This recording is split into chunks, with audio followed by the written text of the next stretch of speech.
Drama की starting में हम हमारी फीमेल लीड शेन को देखते हैं जो कि एक क्लब में जा रही थी और लेट आने के लिए वो अपने आप को पनिश करती है और एक ड्रिंक पीती है। ये सब हमारा मेल लीड यांग देख रहा होता है और सबको कहता है कि मैं कुछ फाइन लेकर आ रहा हूँ और तभी वो दोनों एक दूसरे के साथ टकरा जाते हैं। शेन गिरने वाली होती है पर वो उसे पकड़ लेता है। दोनों के बीच में एक आई कांटेक्ट होता है। शेन उसको सॉरी कहती है और लड़का भी उसको कमर से पकड़ा हुआ होता है तो वो भी उसे सॉरी बोलता है बट वो कहती है कि कोई बात नहीं और वहाँ पे उसके दोस्तों के साथ जाके बैठ जाती है। तो वहाँ पे उसके कुछ फ्रेंड कहते हैं कि सिर्फ एक कप ड्रिंक से कुछ नहीं होगा, 3 ग्लास पीने पड़ेंगे। तो वो कहती है कि ठीक है, यदि तुमने बोल दिया है तो मैं 3 कप पी लूँगी और वो ड्रिंक करने लगती है। ये सब कुछ यांग दिख रहा होता है। तभी शेन को किसी का फ़ोन आता है पर वो फ़ोन कट करती है और कहती है कि मैं फ्रेश होकर आती हूँ। वो बाहर जाती है और कॉल बैक करती है। शेन को फ़ोन पे कोई कह रहा होता है कि मुझे कुछ भी नहीं सुनना है, तुम मुझे अभी के अभी यहाँ चाहिए। तो वो कहती है कि यदि मैं वहाँ पे आऊँगी तो आप मेरी शादी उस बूढ़े आदमी से करवा दोगे। तो वो कहती है कि तो क्या हुआ, एक हाई स्टेटस के लिए शादी करनी पड़ रही है तो क्या प्रॉब्लम है? मैंने तुम्हें इतने साल पाला है तो उसके बदले तुम इतना तो रीपे कर सकती हो। तो लड़की कहती है कि फिर आप ही उससे शादी क्यों नहीं कर लेते? और वो कहती है कि मैं उससे कभी भी शादी नहीं करूँगी और भूलना मत, अब से आपको मेरे पास एक भी पैनी नहीं मिलेगी। और फिर वो सिगरेट पीने लगती है पर उसका लाइटर ही नहीं चलता। तभी वहाँ पे डॉक्टर यंग आते हैं और उससे कहते हैं कि क्या लाइटर की ज़रूरत है और उसे ऑफ़र करते हैं। तो वो कहता है कि मैंने देखा कि तुम्हारा लाइटर नहीं चल रहा तो मैंने लाइटर ऑफ़र कर दिया। पर शेन अपनी सिगरेट रख देती है और कहती है कि मुझे ज़रूरत नहीं है और उसे थैंक यू कह के वहाँ से चली जाती है। वहीं पर जो डॉक्टर है वो अपनी पहली मुलाकात को याद करता है। वहीं शेन ड्रिंक पर ड्रिंक कर रही होती है।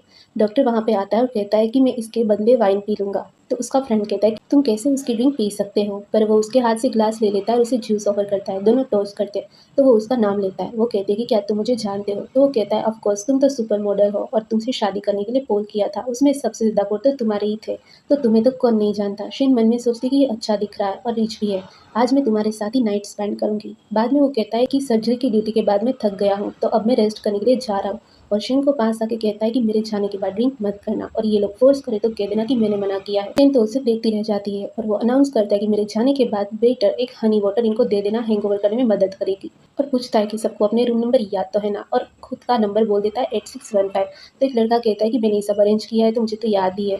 तो वो कहता है कि इसे अचानक क्या हुआ? तभी शेन को मैसेज आता है कि तुम कुछ ज़्यादा ही बदतमीज़ी कर रही हो। तुम्हें क्या लगता है मैं तुम्हें ढूँढ नहीं पाऊँगी? मुझे पता है तुम कहाँ पे हो और मैं मीडिया में तुम्हारी बात चला दूँगी। तुम्हारा फ्यूचर खराब हो जाएगा और उसके बाद तुम्हारे ही चर्चे होंगे और तुम्हें इसकी पेनल्टी भी पे करनी पड़ेगी। तो तुम खुद सोच लो तुम्हें क्या करना है। तो वो गुस्से में एक और ग्लास ड्रिंक कर लेती है। फिर बाद में वो याद करती है कि जहाँ पर एक आदमी उससे कहता है कि तुम्हारे पास है ही क्या? तुम्हारे फेस ही अच्छा है, तुम्हारे पास और क्या ही अच्छा है?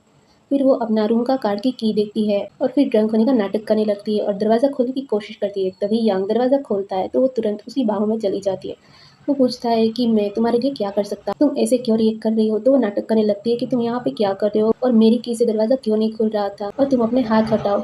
तो वो कहता है कि ये मेरा रूम है। तो वो फिर से नाटक करने लगती है कि सॉरी, मुझसे गलती हो गई और वहाँ से जाने की कोशिश करती है पर ड्रंक होने का नाटक करती है, अपना बॉडी का बैलेंस घुमा देती है। वो कहता है कि तुमने फिर से ड्रिंक किया है ना? मैंने मना किया था ड्रिंक मत करना।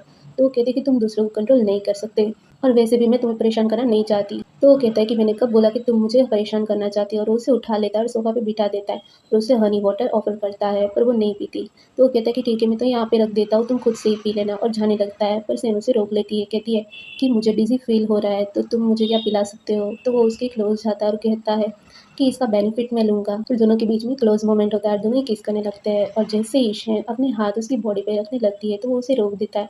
तो कहता है कि तुम अभी ड्रंक हो। शेन सोचती है कि इसे बताना काफ़ी मुश्किल लग रहा है। फिर वो उसे हनी वाटर पिलाता है। शेन कहती है मिस्टर यंग, आप सर्विस से ज़्यादा बेनिफिट डिमांड करते हैं। ये मेरा फर्स्ट केस था। तो वो कहता है कि तब तो सच में ये काफ़ी एक्सपेंसिव था, और कहता है कि तुम्हें क्या चाहिए? वो कहती है कि आपने जो हाथ में वॉच पहनी है वो मुझे चाहिए। तो वो मना करता है, इसके अलावा और कुछ भी माँग लो। तो कहती है कि कल आप मेरे साथ चलोगे वॉच की शॉप में और मुझे जो पसंद होगी वो वॉच आप मुझे दिलाओगे। तो वो हाँ कहता है। बाद में वो जाने लगती है तो यंग कहता है कि तुम अभी सच में जाना चाहती हो?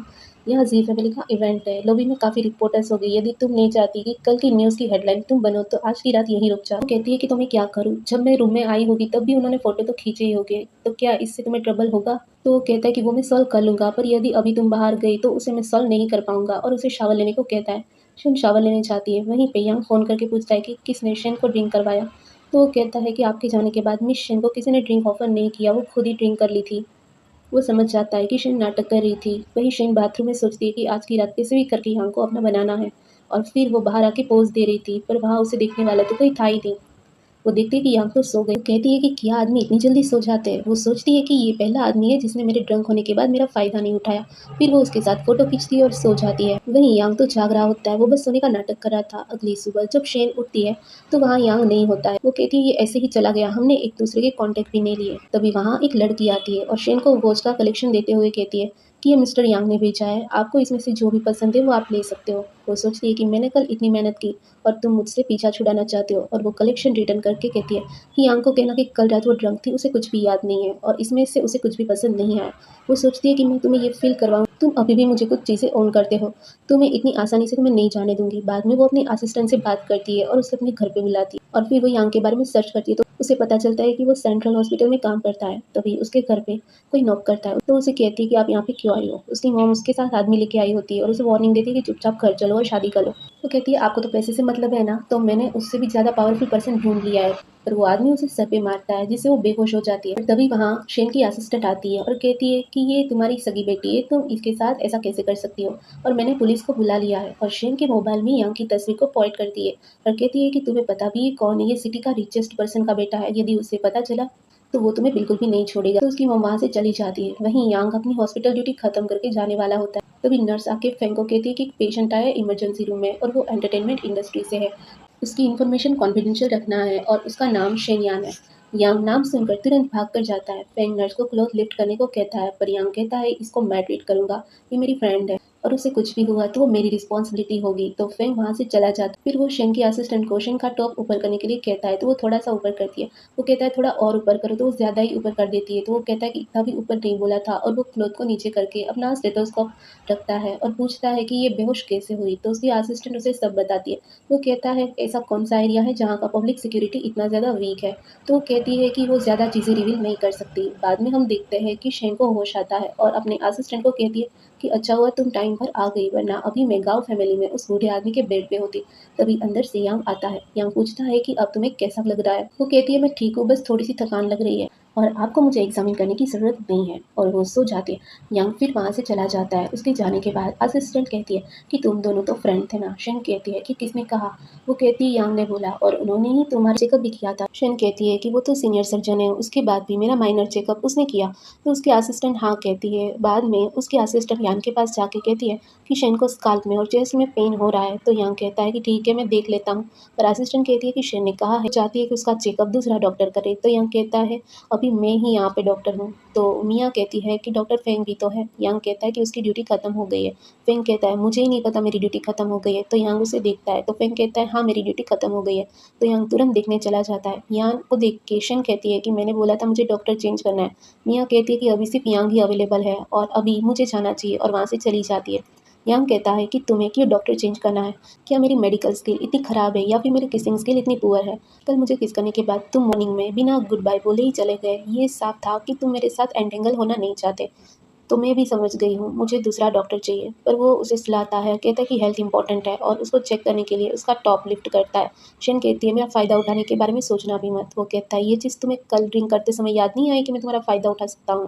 वो कहती है कि पहले तुमने ही सबके सामने अपना रूम नंबर बोला था, साफ था कि तुम मुझे इन्वाइट कर रहे थे। वो चेक करता है और कहता है कि मैं तुमसे माफ़ी मांगता हूँ कि सुबह बिना कहे मैं आ गया, मेरी इमरजेंसी में सर्जरी थी और मुझे याद है मैंने प्रॉमिस किया था कि तुम्हें वॉच लेने के लिए लेके जाऊँगा। तो वो कहती है कि अब मुझे वो नहीं चाहिए। वो कहता है तुम्हें क्या चाहिए। वो उसे पास आने को कहती है और कहती है कि मुझे तुम्हारे साथ वॉक पे जाना है। फिर दोनों एक शॉप के बाहर खड़े होते हैं। शिन कहती है कि तुम्हें कैसी वाइफ चाहिए। तो वो कहता है कि मैंने सोचा नहीं है। शिन कहती है कि क्या तुम ऐसी शादी करोगे जिसमें तुम्हारी फैमिली ने उसको अरेंज किया हो और उसमें कोई बूढ़ा और अगली हो जो तुम्हें पसंद भी नहीं हो। तो वो कहता है नहीं। तो शिन कहती है पर मैं मना नहीं कर सकती, और एक चेयर उठा के शॉप का ग्लास तोड़ देती है और चिल्लाकर कहती है कि मैं उस ओल्ड मैन से शादी नहीं करूँगी। फिर यांग उसका हाथ पकड़कर उसे फायर पर जलाने के लिए ले जाता है। शिन बहुत खुश होती है और वो ड्रिंक करने को कहती है। यांग कहता है कि तुम्हारी तबीयत अभी ठीक नहीं है। तो वो कहती है कि क्या ये गेस्चर कंसर्न वाला था या मिस्टर यांग की मेडिकल एडवाइस। यांग कहता है कि क्या तुम अब खुश हो। तो शेन कहती है हाँ थोड़ा सा। यांग कहता है वेलकम। तो शेन उसे जाके किस करने लगती है जिससे यांग तो शॉक हो जाता है। फिर वो भी उसे किस करने लगता है। बाद में वो दोनों वापस हॉस्पिटल आते हैं तो यांग दरवाज़ा बंद करता है और दोनों एक दूसरे को इंटेंसिटी के साथ देखते हैं। यांग उससे फिर से किस करने ही जाता है पर शेन पीछे हट जाती है। वो कहती है कि आपने पहले मुझे किस किया और अब मैंने किया तो हिसाब बराबर। यांग कहता है ठीक है तुम रेस्ट करो और वहाँ से चला जाता है। शेन सोचती है कि देखते तुम कितनी देर मुझसे दूर रह पाते हो। ये तो क्लियर है कि तुम ये चाहते हो। बाद में हम देखते हैं कि यांग बार में होता है और वो शेन को याद करके ड्रिंक कर रहा होता है। तभी उसका फ्रेंड पूछता है कि कहाँ जा रहे हो, तो वो कहता है कि शेन से मिलने और वहाँ से चला जाता है। वहीं शेन सिगरेट लेके बैठी होती है। यांग वहाँ आता है, कहता है कि यहाँ बहुत हवा तेज़ चल रही है और तुम अभी ठीक नहीं हुई हो, तुम्हें स्मोकिंग नहीं करनी चाहिए। शेन कहती है मैंने स्मोक नहीं किया है और नहीं मैंने ये सिगरेट चलाई है, यदि बिलीव नहीं होता तो स्मेल कर लो। तो वो उसको थोड़ी देर देखता है और उसे कहता है ठीक है मुझे चेक करने दो और उसे पैशनेटली किस करने लगता है। शेन उसे रोकने की कोशिश करती है पर वो नहीं रुकता। वो कहती है कि मैंने स्मेल करने को बोला था, किस करने को नहीं बोला था। वो कहता है ठीक है तो वापस मुझे चेक करने दो और वापस उसे किस करने जाता है। पर शेन अपना फेस टर्न कर लेती है और कहती है कि तुम अभी ड्रंक हो, क्या तुम मुझे वो लड़की समझ रहे हो जिसे तुम पसंद करते हो। वो कहती है कि मुझे अच्छे से देखो मैं शेनयान हूँ। वो कहता है मुझे क्लियरली दिखाई दे रहा है कि तुम कौन हो और उसे वापस किस करने जाता है। तो शेन कहती है कि हम सिर्फ 2 बार मिले हैं। तो यहाँ कहता है तो क्या हुआ, love at first sight normal नहीं है। वो कहती है कि तुमने ज़्यादा पी ली है, मुझे अभी तुमसे बात नहीं करनी और वहाँ से जाने लगती है। पर यांग उसे